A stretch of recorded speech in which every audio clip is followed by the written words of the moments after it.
திருவண்ணாமலை மாவட்டம் செங்கம் அருகே சேதமடைந்த மேற்கூரையுடன் கூடிய வகுப்பறையில் மாணவர்கள் கல்வி பயிலும் நிலை ஏற்பட்டுள்ளதாக பொதுமக்கள் குற்றம் சாட்டியுள்ளனர்.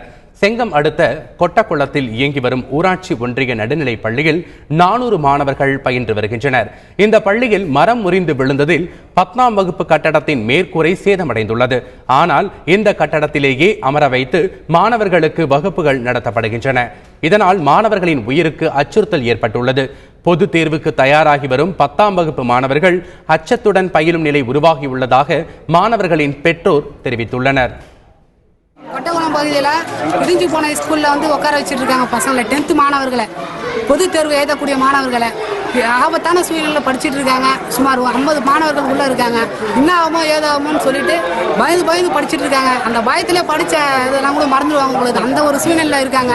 இதுக்கு அரசாங்கம் எந்த ஒரு பதிலும் சொல்ல, கண்டுக்க மாட்டிருக்காங்க. தலைமை ஆசிரியர்கிட்ட போய் முறையிட்டா தலைமை ஆசிரியர் சரியான பதில் சொல்ல.